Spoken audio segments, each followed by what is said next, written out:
wonderful background. I saw you on social media yesterday. Had lots of fun with Nick Jonas in Barcelona. What did you manage to do? How did you? The word got out that me and Nick were mixing it up on the streets of Barcelona. Yeah, pulling faces and did you We get had Sagrada good Familia? times. I took Nick out to dinner. We had some paella negra. Nice. Delicious. It's with the ink of the octopus. Yeah, and I think I had a little too much octopus ink, so we went for a walk around town just to get a little exercise and to take in the sights, the sounds, the smells of Barcelona. It's a wonderful Did I just place. did you see a little spit go on? A little bleep. But it was awesome, and there were a lot of like fireworks. There were people lighting off firecrackers. I think there was some kind. Is that like the Barcelona I think thing? there's a festival called Sauna Festival going on. Sauna Festival. And also we went to see a big giant church. You know this church? Sagrada Familia. That's the one. Sagrada Obviously. Familia. And then we walked home. I think we walked like 3 or 4 kilometers. Nice. Your character, Bethany, obviously she's a big fan of social media. What kind of teenage girl she is? Like, when you were getting into character, what you were imagining, what kind of music she likes, what kind of social media she uses? She really likes the television show Teen Wolf. All right. And she really loves John Mayer.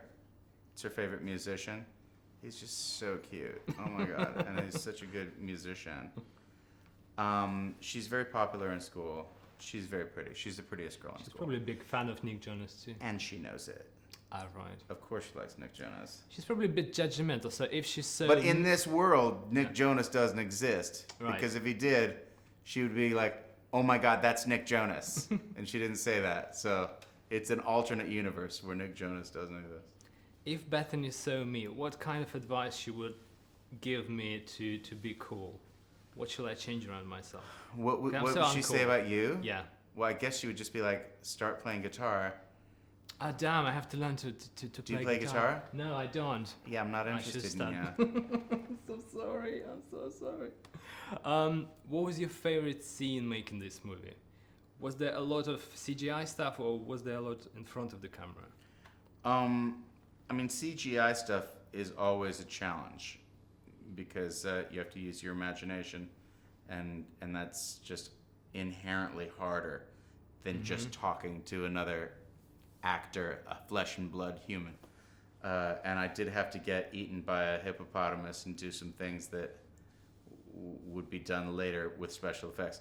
My favorite scenes to do, probably I trained a Ruby Roundhouse how to flirt because she didn't really know how, and I'm an expert at that. And that was a fun scene to do. There's a lot of improv and just messing around. And I don't know. I mean, every day there was another fun adventure. We had a lot of crazy scenes running through exploding fields and flying in helicopters, and yeah, it's hard to pick one. Do you think you would survive in a jungle on your own?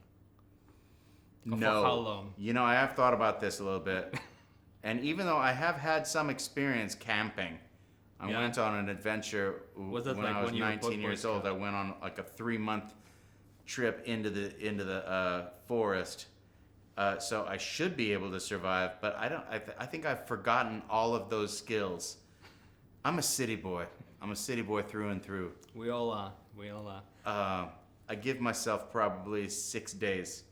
I could survive 6 days. Why do you think this movie would resonate with millennials, which I think is the audience?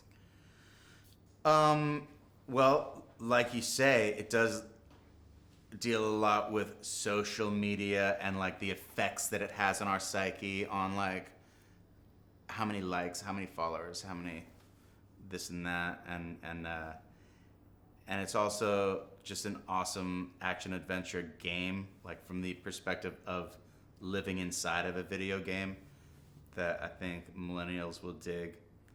But you know, at the end of the day, millennials are just people like anyone else. No matter what the age group, people just want really good storytelling. And comedy translates to any age, and I think we got a really good, funny movie. I'm pretty sure we'll get a lot of likes for this interview. Hope Thanks so. a lot, Chief. Thank you.